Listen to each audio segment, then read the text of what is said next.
I'm Dwayne O'Connor. I'm the new Executive Director of Mennonite New Life Center in Toronto, and I've been here for about 6 months, and I am coming from a background of working in medical, nonprofit sector, working for charities, but mostly to push forward the initiatives in order to help people. And this particular initiative, what we deal with in terms of Mennonite, are dealing with immigration, people who are some refugees, people who are going through struggles in order to actually stay in Canada and also assimilate into Canadian culture.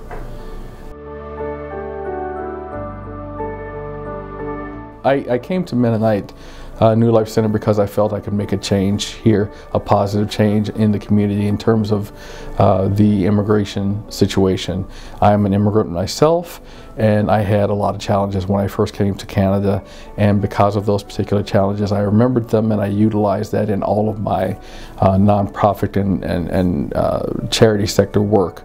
So anything that I have as an experience, I utilize that information, that experience to help design policy, design leadership direction, so we can actually make a difference and not just roll over those particular items like I've seen quite a few organizations do. I want to make a change to where we can actually make an impact and a positive impact on the individuals trying to stay here.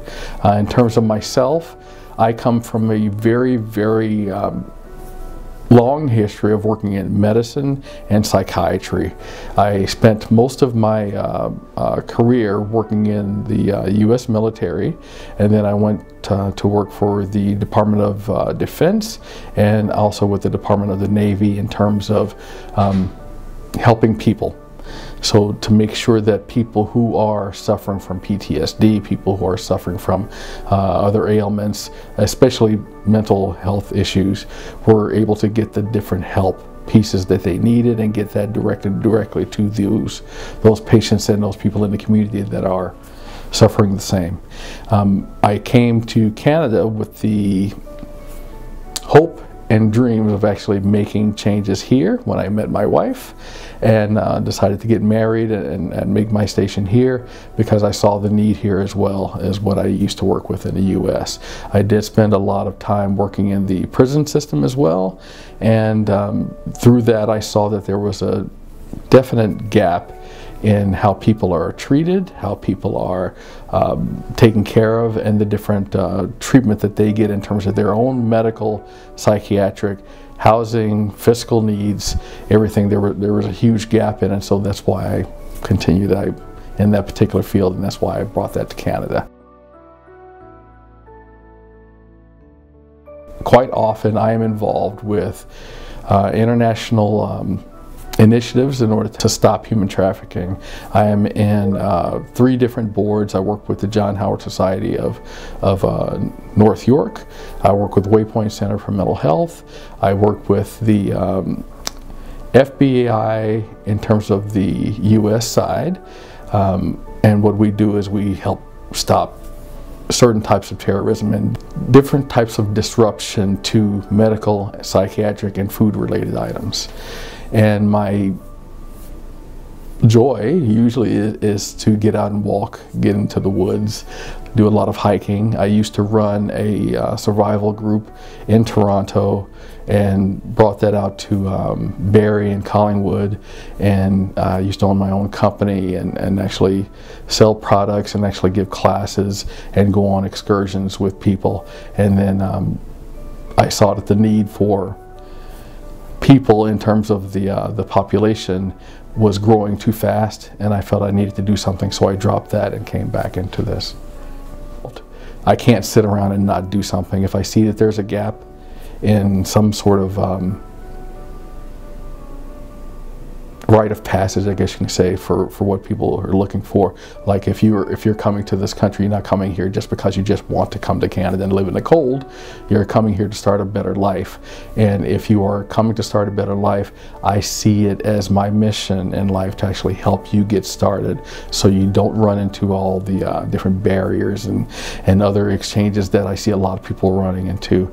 I ran 4 different shelters, emergency shelters, one for men, one for families, one for youth, and also an elder person's home, which also looked after the homeless elderly persons. They're not taken care of by the social safety net that people think that they're taken care of. There's a lot of work that goes into it and a lot of effort that goes into actually taking care of these people, because they also suffer from a lot of mental health issues, and of course they have difficulty with earning money in order to stay in jobs, stay in housing, and continue on.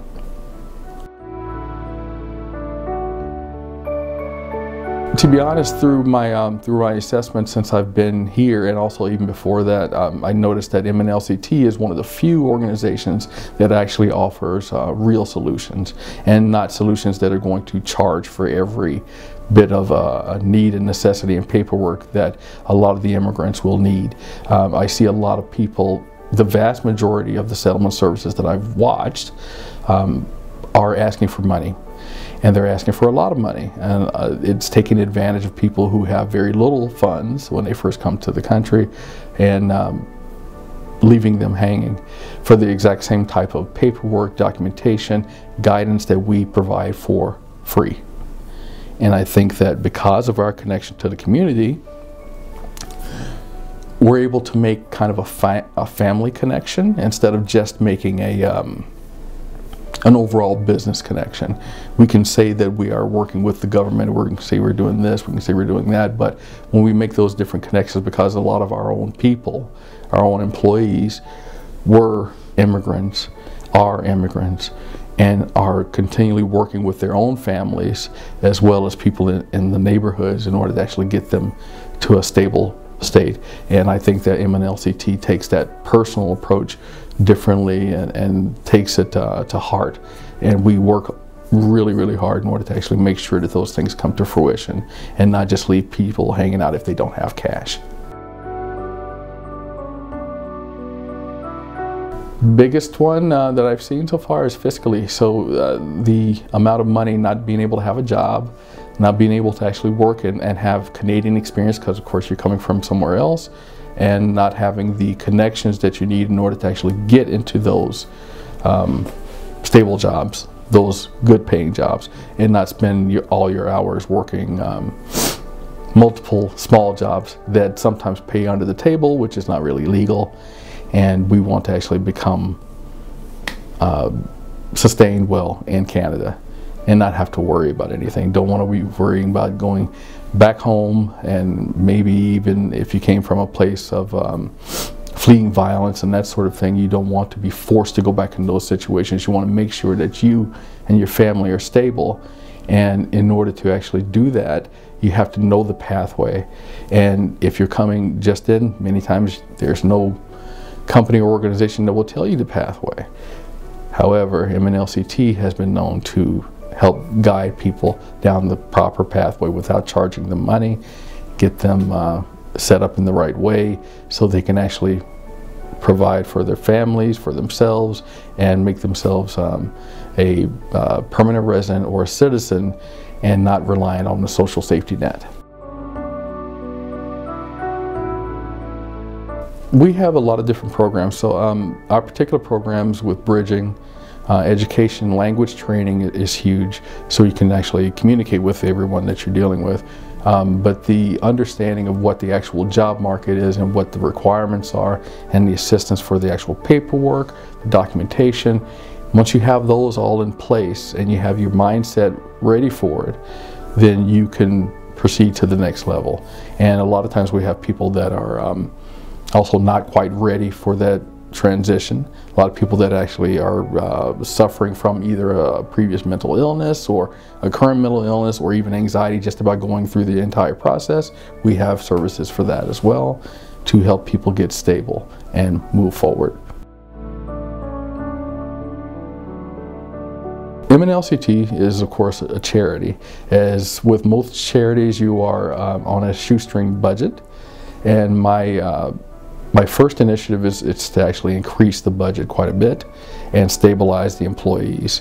We have a lot of employees that are here that are working part-time or on a casual basis. That doesn't really send a good message out to those immigrants that are looking to be stable if they want to continue on their journey. Having one or two different personnel that are working from within here that are stable, that they can continue their work with, that sends a good message for them and encourages them to move forward with it. If we are working part-time and casual, they don't see a good hope for themselves. So my job is to get us nice and stable, get everyone, as many people as possible, full-time. Once we do that, then to expand our services. We are finding what I have found, that we need services beyond just the GTA. A lot of the outlying areas are offering jobs to people, and they are paying them very, very low wages because they can get them at a lower rate. But those particular areas are also asking for someone to do the paperwork for them. They don't have the services out in, say, Blue County, in Blue Mountain area, out in Barry. They don't have it out in Collingwood. They don't have these kinds of services quite often. People have to go into either Newmarket or the GTA in order to get that paperwork started, and it's difficult because you don't have the transportation, of course.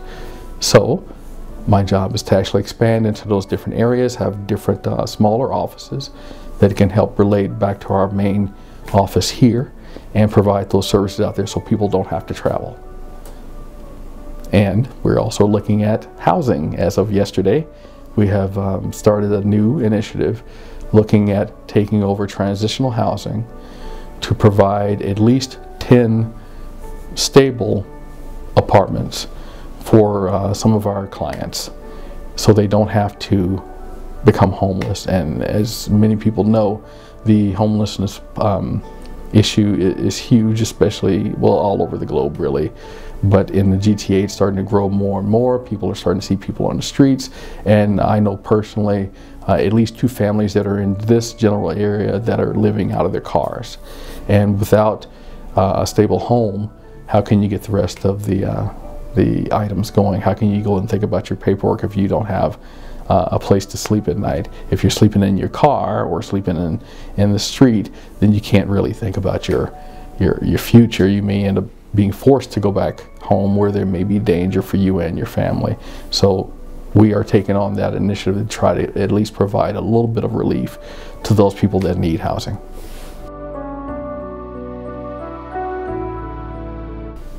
Well, in 5 years, I'm looking for us to be beyond just the GTA, looking for us to be full and all over Ontario. That's what, actually in less than 5 years, I have that as a 3-year plan, then to move across Canada within 5 years. To be honest, it's a very unique service. If you take a look at the other services that are offered and compare them, there's nothing like MNLCT, nothing. And I was really somewhat shocked and surprised that they don't have, when I say they, the different government pieces haven't implemented anything like that. They're very piecemeal services, and a lot of times they're very, very expensive. And I think that we could actually do a lot better, show them the way. Be sure about your employment.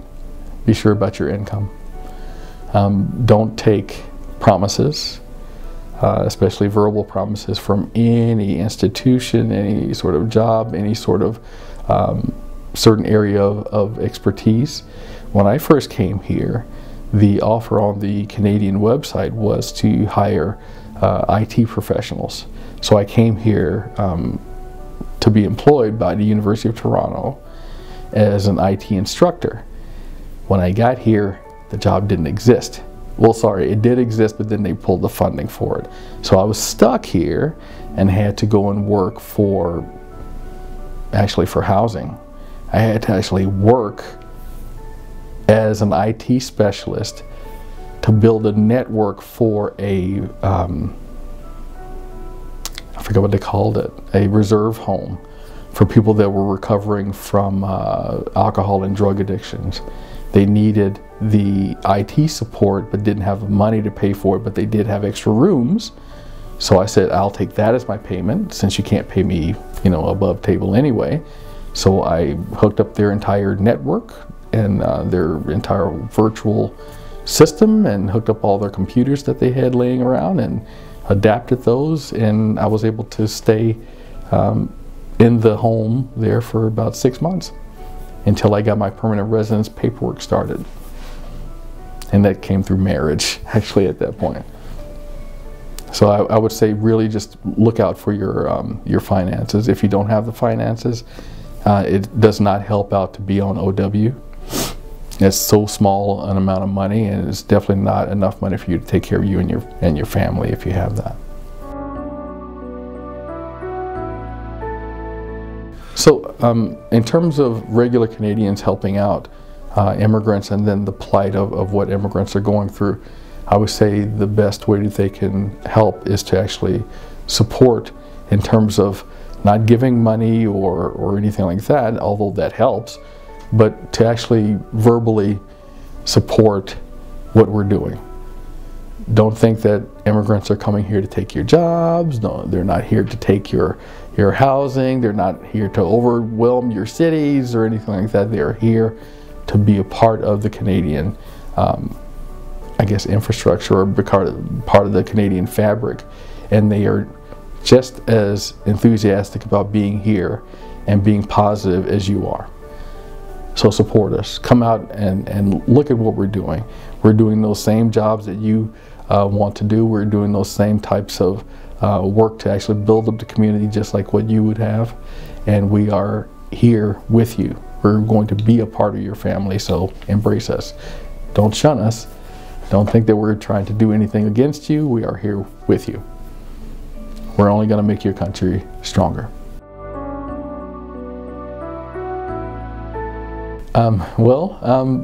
To be quite honest, I would wish for the clients to have stability. To have stability not only in their finances, in their housing, and their plight to become a Canadian citizen and or permanent resident, but to have peace of mind, to have less stress, to have more safety, to actually be together with us to actually build the country. And then we can build it better.